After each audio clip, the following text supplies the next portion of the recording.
Assalamualaikum warahmatullahi wabarakatuh. Salam sejahtera untuk kita semua. Om Swastiastu, Nama Budaya, Salam Kebajikan, Rahayu.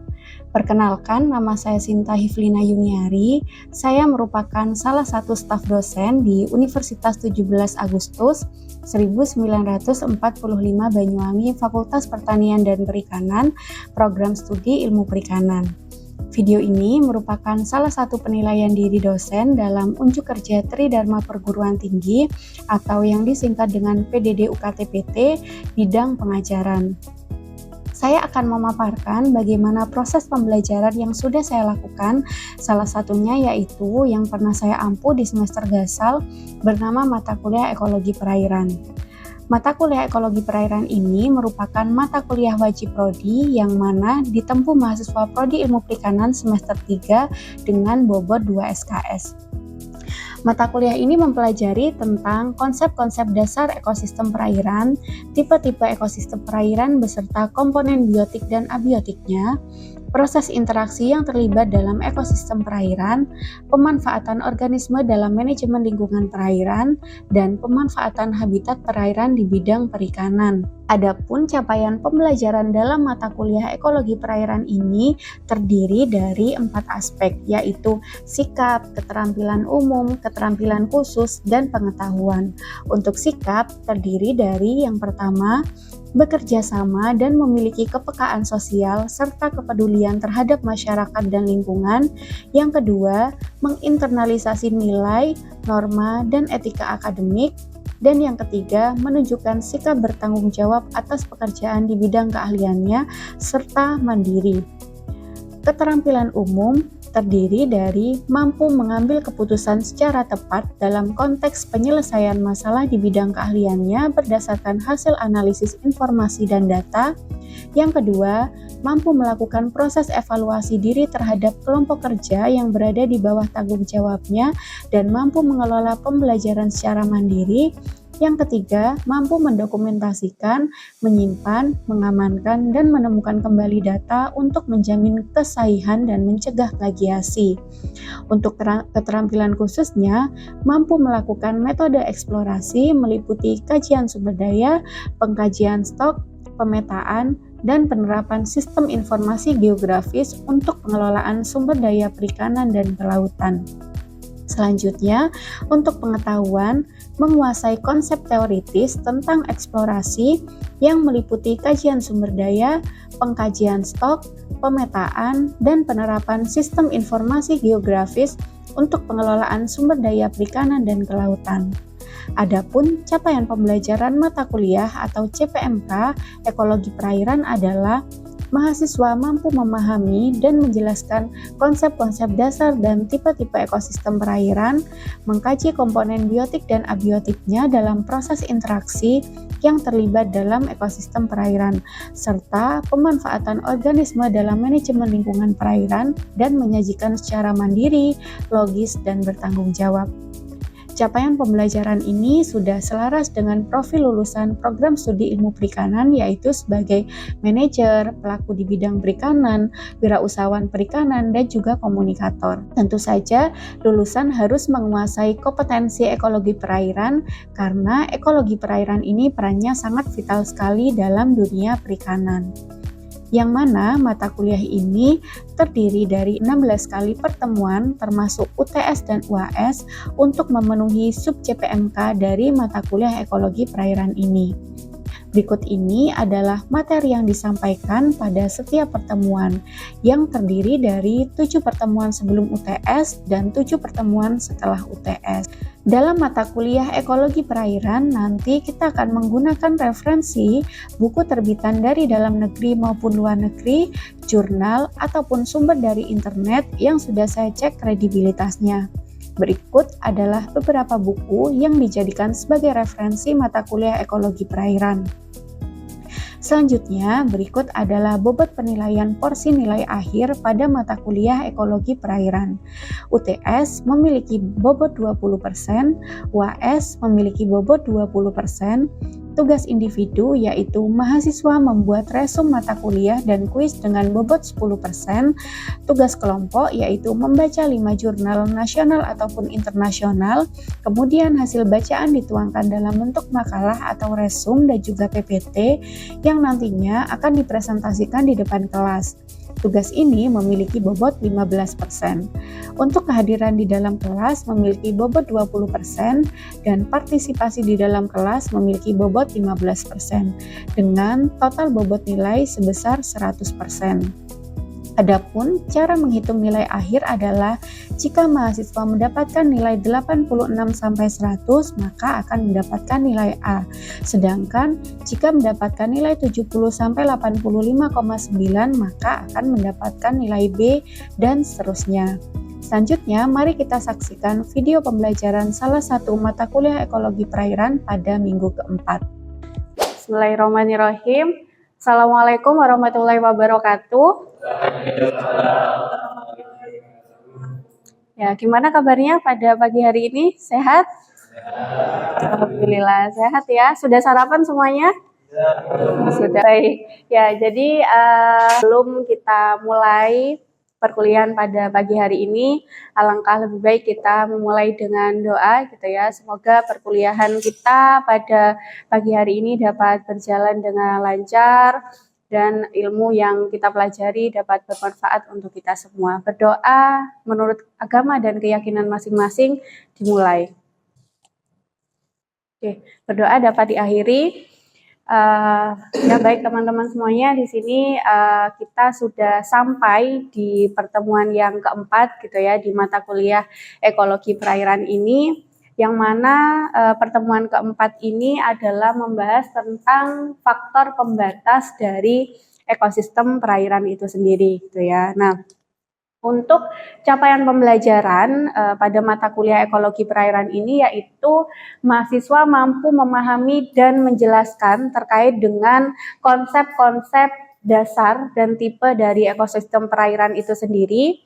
Kemudian yang kedua, mengkaji komponen biotik dan abiotiknya ya, dan proses interaksi yang terlibat di dalam ekosistem perairan itu sendiri gitu. Dan juga nantinya teman-teman harus bisa melakukan manajemen lingkungan perairan dan juga pemanfaatan dari habitat perairan yang ada di bidang perikanan, karena rumpun ilmu kita itu adalah ilmu perikanan. Selanjutnya yaitu kemampuan akhir yang direncanakan, yaitu mahasiswa mampu mengenali dan menjelaskan faktor pembatas dari ekosistem perairan itu sendiri gitu. Nah, ini sesuai dengan judul kita tadi gitu ya, judul materi pada hari ini, dan indikatornya nanti mahasiswa harus dapat menjelaskan prinsip faktor pembatas ekosistem perairan itu sendiri, itu indikator yang pertama. Kemudian indikator yang kedua yaitu mahasiswa mampu menjelaskan parameter fisika kimia perairan, seperti itu. Itu indikator dari pertemuan hari ini gitu, atau materi yang keempat ini. Nah, sebelum kita mulai ke materi pada hari ini gitu ya, masih ingatkah teman-teman dengan materi yang sudah kita pelajari sebelumnya? Masih ingat ya? Judulnya apa? Kemarin topiknya tentang apa? Ya, kesatuan dan keanekaragaman ekosistem perairan gitu ya.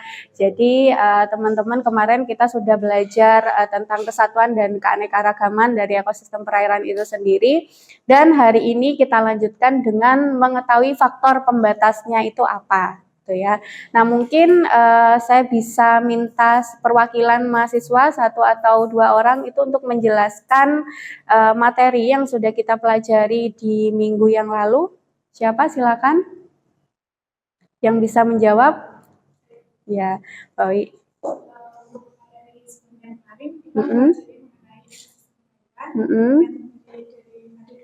Oke. Yang kedua itu ada ekosistem air laut, yang terdiri dari laut sendiri. Lalu ada pantai dan estuari. Oke, terima kasih atas jawabannya Mbak Oi. Bagus sekali ya jawabannya. Jadi ada dua jenis ekosistem perairan gitu. Yang satu air tawar, yang satunya lagi air laut gitu ya. Selanjutnya ada lagi yang ingin menjawab atau memberikan jawaban atas materi yang sudah kita pelajari di minggu yang lalu? Silakan. Oh ya, Mbak Tika, silakan Mbak. Sebenarnya saya perhatikan dari Mbak Oi. Iya. Sebenarnya terdapat organisme yang hidup di suatu perairan, yaitu antara lain plankton, nekton, neuston, penifiton, dan bentos. Oke, terima kasih Mbak Tika atas jawabannya. Jawabannya sangat bagus sekali gitu ya. Tadi Mbak Oi sudah menjelaskan bahwa terdapat dua jenis ekosistem perairan gitu, dan Mbak Tika menyempurnakan dengan organisme-organisme yang hidup di dalamnya gitu ya. Nah, pastinya teman-teman semuanya sudah memahami gitu ya terkait dengan materi yang sudah kita pelajari gitu, karena semua materi yang sudah kita pelajari di setiap minggunya itu sudah terdapat di classroom gitu. Jadi nanti teman-teman bisa mengakses kembali, misalkan lupa gitu dengan materi yang sudah dipelajari di sebelumnya, bisa diakses lagi di classroom ekologi perairan gitu ya. Nah, selanjutnya kita akan lanjut ke faktor pembatas. Faktor pembatas itu yang menjadi tolak ukur bagaimana suatu perairan itu dikatakan baik atau tidak, gitu ya. Terus kemudian faktor pembatas dalam perairan yang membatasi produktivitas perairan itu di sini dibagi menjadi dua, yaitu faktor fisika dan juga faktor kimia. Kita masuk ke parameter fisika atau faktor fisika. Nah, kira-kira teman-teman di sini pernah mendengar nggak atau mungkin sudah familiar nggak dengan faktor fisika itu?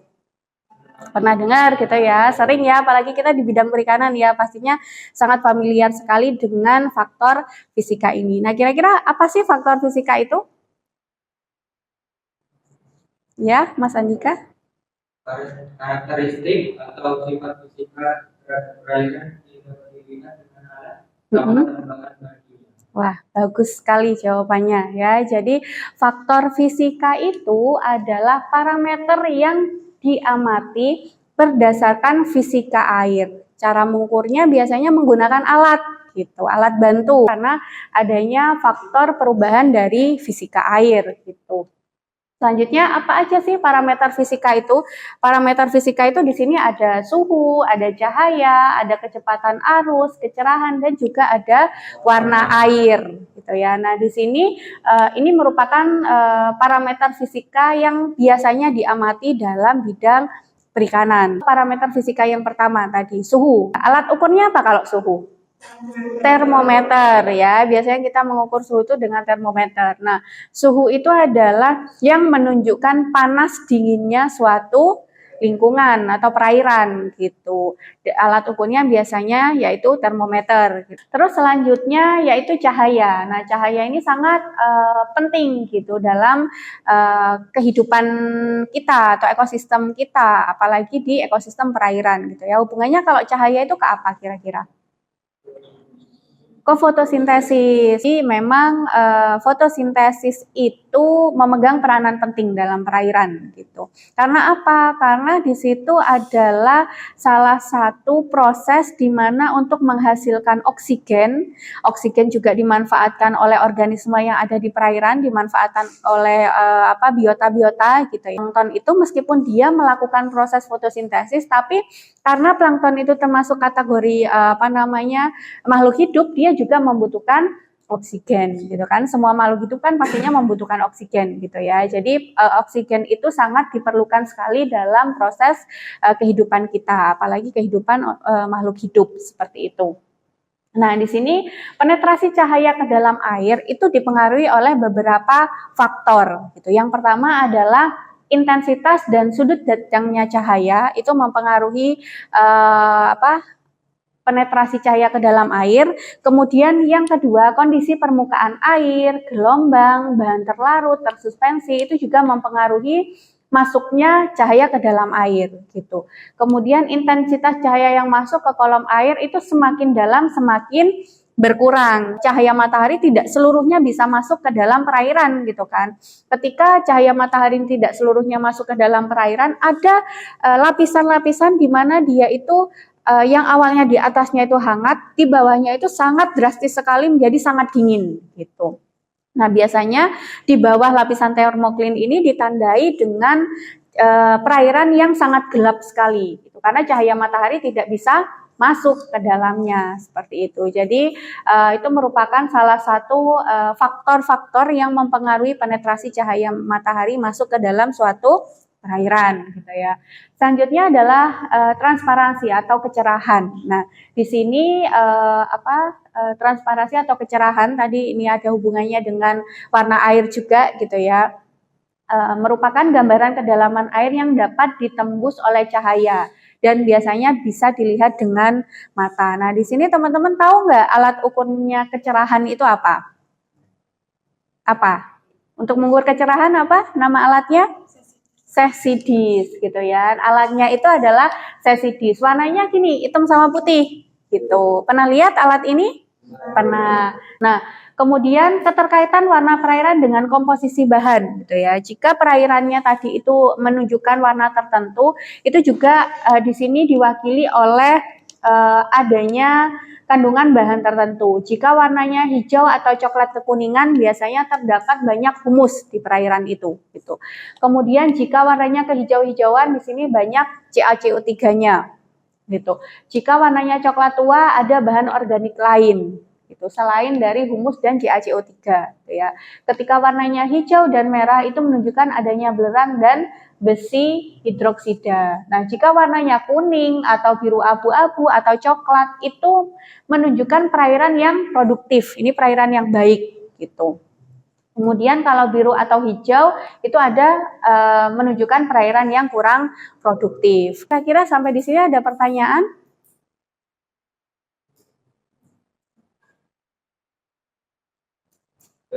Ya, oke. Silakan Mas Bana. Apakah warna itu menunjukkan kandungan tertentu di dalam air? Karena seperti yang kita lihat air berarti terdapat warnanya berbeda. Ya, oke. Jawab pertanyaannya nih bagus sekali Mas Bana ini. Jadi apakah di dalam air itu dengan warna yang berbeda-beda itu memiliki kandungan yang berbeda juga gitu. Kira-kira gimana? Ada yang bisa menjawab pertanyaan dari Mas Bana? Atau mungkin juga bertanya-tanya? Sama ya gitu. Kira-kira apa ya Bu yang menyebabkan warna air itu berbeda-beda gitu ya. Nah, itu kan warna air ini merupakan salah satu faktor fisika gitu. Nah, ini.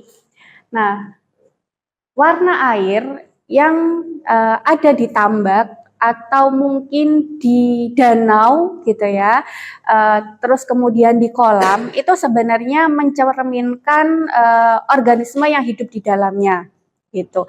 Nah, kalau kita dari bidang perikanan biasanya yang paling berpengaruh terhadap warna air itu adalah plankton gitu. Nah, di sini ada beberapa karakteristik warna air jenis plankton yang dominan yang biasanya hidup di air itu dan apa perlakuan yang harus dilakukan gitu ya ketika warna air ini menunjukkan suatu warna tertentu gitu. Nah, misalnya nih ketika warna airnya itu coklat muda gitu, berarti jenis plankton yang hidup di dalamnya yaitu jenis diatom gitu. Nah, kecerahannya biasanya itu 35 cm gitu. Bagaimana Bu kalau seandainya misalkan warna airnya ini coklat muda, apa yang harus dilakukan gitu ya? Kalau seandainya kita biasanya membudidayakan ikan, membudidayakan udang misalkan, yang harus dilakukan itu karena coklat muda ini kategori baik, maka harus dipertahankan warna air ini gitu. Jadi tidak perlu dilakukan suatu treatment karena dia masih ada dalam kondisi yang baik gitu ya. Kemudian yang selanjutnya ketika warna airnya itu coklat tua, biasanya yang dominan di sana jenis plankton Navicula, Nitsia, Coscinodiscus seperti itu. Nah, dengan kecerahan airnya itu biasanya 25 cm seperti itu. Nah, di sini apa yang harus dilakukan? Karena dia masuk ke dalam kategori baik, itu airnya perlu diencerkan sedikit gitu agar mencapai warnanya coklat muda gitu. Kemudian selanjutnya jika warnanya coklat kebiruan gitu, berarti Plankton yang hidup di dalamnya itu adalah Chaetoceros, Melosiras, Cletonema, seperti itu. Biasanya di sini kecerahannya itu kurang dari 25 cm gitu. Nah, ketika kecerahannya kurang dari 25 cm, di sini kategorinya itu airnya sudah tidak baik gitu. Berarti dia harus diganti. Kalau seandainya nggak diganti bagaimana? Akan menimbulkan dampak yang tidak baik terhadap ikan atau udang yang dibudidayakan seperti itu. Makanya perlu diganti airnya. Kemudian jika warnanya coklat kemerahan, gitu. Di sini ada Brachionus, Dinoflagellata, gitu, dan Gymnodium. Ini adalah jenis plankton yang dominan. Kalau seandainya di dalam perairan itu warnanya coklat kemerahan. Nah, kalau warnanya coklat kemerahan harus diapakan? Harus dibuang dan diganti karena dia sudah bahaya, gitu. Kategorinya bahaya bagi organisme perairan seperti itu. Nah, di sini juga kecerahan airnya 25 biasanya gitu ya. Terus kemudian ketika warnanya coklat kehijauan itu biasanya dominasi planktonnya itu jenis diatom gitu. Terus juga Dinoflagellata gitu. Biasanya yang paling banyak atau dominan itu jenis itu. Nah, ini juga kurang baik, airnya perlu diencerkan gitu ya. Kemudian selanjutnya jika warnanya coklat kehitaman jernih itu biasanya ini terjadi pada tambak baru gitu, pada kolam yang baru. Itu biasanya karena asam organiknya tinggi. Gitu, karena asam organiknya tinggi dan ini untuk kecerahannya ini sangat cerah sekali gitu ya, 50 sampai 60 cm gitu, sehingga sampai dasar itu kelihatan biasanya gitu. Nah, kalau seandainya seperti itu ini sebenarnya keadaan yang tidak baik gitu. Perlu adanya reklamasi tanah dasarnya. Jadi agar asamnya itu tidak terlalu tinggi seperti itu. Tuh. Itu adalah sebenarnya tadi pertanyaannya Mas Bana bahwa apa sih yang menyebabkan suatu perairan itu warnanya berbeda-beda gitu ya, tambak warnanya berbeda-beda. Apa sih yang terkandung di dalamnya? Yang terkandung di dalamnya itu selain adanya bahan organik, plankton itu juga memegang peranan penting gitu, utama gitu, yang menentukan warna perairan itu. Gitu. Makanya nanti sebenarnya teman-teman di sini kalau seandainya melihat warna air gitu, teman-teman dari dasar literatur ini gitu ya, teman-teman sudah bisa menyimpulkan kira-kira gitu. Wah, ini warnanya hijau daun muda nih. Berarti yang banyak di situ adalah Chlorophyta. Gitu. Itu ya Mas Bana ya jawabannya ya. Selanjutnya adalah parameter kimia. Parameter kimia itu adalah kandungan unsur atau senyawa kimia yang ada di dalam air. Yang termasuk dalam parameter kimia itu di sini ada salinitas, DO, BOD, COD, alkalinitas gitu ya. Amonia, fosfatom gitu. Ini masuk ke dalam parameter kimia gitu. Nah, kita masuk ke dalam DO dulu. Oksigen terlarut atau DO itu biasanya pada siang hari oksigennya itu sangat tinggi. Pada malam hari itu rendah. Kenapa? Karena adanya proses tadi fotosintesis gitu ya. Sehingga di sini biasanya kategorinya pada siang hari oksigennya naik, pada malam hari oksigennya turun. Kenapa kok biasanya ditambah itu malam hari dikasih kincir gitu kan. Kincirnya jangan sampai mati karena itu tadi kincir di dalam tambak itu sebagai penyumbang oksigen seperti itu. Nah, faktor yang mempengaruhi dari DO itu biasanya adanya suhu, salinitas, ketinggian, dan tekanan atmosfer. Itu dapat mempengaruhi jumlah oksigen yang ada di dalam perairan. BOD itu untuk mengukur berapa sih oksigen yang dibutuhkan oleh bakteri untuk mengoksidasi bahan organik di dalam air gitu. Jadi didiamkan selama 5 hari, setelah 5 hari nanti dites DO-nya lagi sama. Rumus BOD-nya sama dengan DO awal dikurangi DO yang hari kelima itu tadi. Gitu, caranya seperti itu. Kemudian pH gitu ya, pH ini untuk mengukur keasaman gitu. Biasanya ini ada 3 alatnya, bisa menggunakan pH paper atau kertas lakmus, kemudian pH meter, kemudian bisa menggunakan pH pen gitu ya. Selanjutnya alkalinitas. Alkalinitas itu biasanya ditunjukkan oleh semua basa yang dititrasi dan ekuivalen dengan CaCO3. Alkalinitas yang ada di dalam air dan apa yang harus dilakukan gitu. Nah, ketika alkalinitasnya itu 0, itu biasanya airnya sangat asam. Ini tidak bisa digunakan gitu ya. Ketika alkalinitasnya 10 sampai 50, biasanya ini alkalinitasnya sangat rendah dan berbahaya bagi biota perairan gitu. Ini tidak bisa digunakan gitu. Kalau seandainya dia digunakan untuk kegiatan budidaya. Kalau alkalinitasnya 50 sampai 200 itu biasanya ini yang bagus, produktivitas medium gitu. Kemudian jika 500 plus itu jarang ditemukan ini di dalam suatu perairan. Ini adalah assessment gitu ya. Ini assessment ini untuk mengukur bagaimana tingkat pengetahuan teman-teman, pemahaman teman-teman terkait dengan materi yang sudah kita pelajari pada pagi hari ini gitu ya. Di sini ada 3 pertanyaan, nanti teman-teman akan saya bagi menjadi 3 kelompok gitu ya. Teman-teman nanti bisa berdiskusi terkait dengan pertanyaan-pertanyaan yang ada di depan ini. Jadi seberapa penting kita memahami parameter fisika kimia dalam bidang perikanan, terus kemudian apakah ada hubungan antara faktor fisika kimia di perairan, dan yang terakhir dari semua faktor fisika kimia perairan ini mana sih yang terpenting.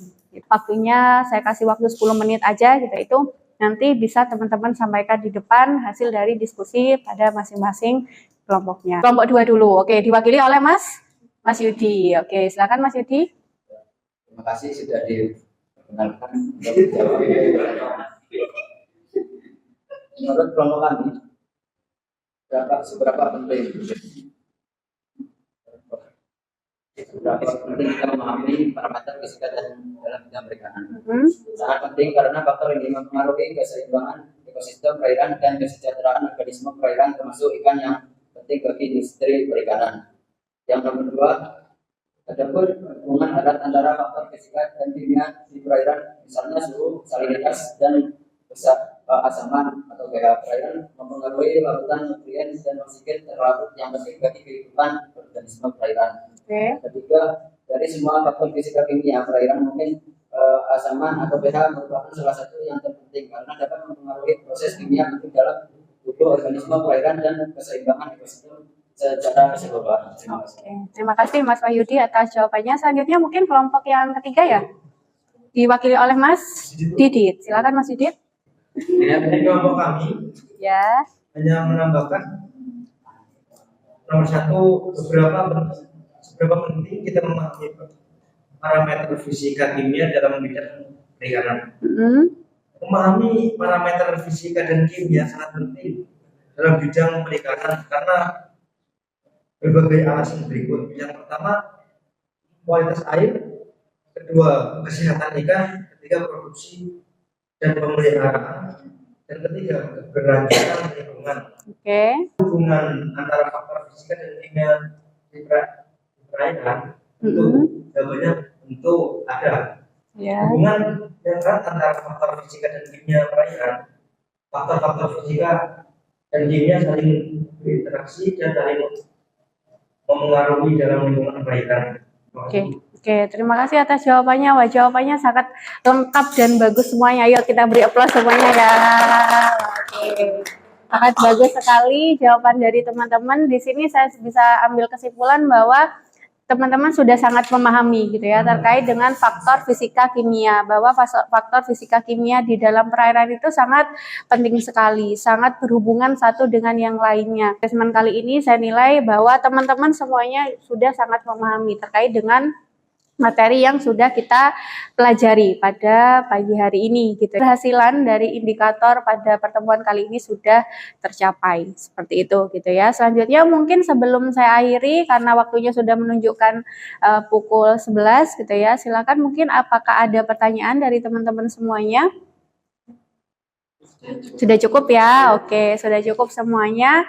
Mungkin kalau sudah tidak ada pertanyaan, saya akhiri pertemuan pada pagi hari ini. Terima kasih atas kehadirannya. Semoga ilmu yang kita pelajari pada pagi hari ini itu dapat bermanfaat untuk kita semuanya. Gitu. Saya akhiri. Assalamualaikum warahmatullahi wabarakatuh. Oke, kita ketemu lagi minggu depan ya di waktu dan jam yang sama. Oke, terima kasih. Berikut adalah video pembelajaran mata kuliah ekologi perairan. Semoga video tersebut dapat memberikan gambaran tentang pengajaran di biologi perairan pada program studi ilmu perikanan Fakultas Pertanian dan Perikanan Universitas 17 Agustus 1945 Banyuwangi. Demikian yang bisa saya sampaikan, kurang lebihnya saya mohon maaf. Wassalamualaikum warahmatullahi wabarakatuh.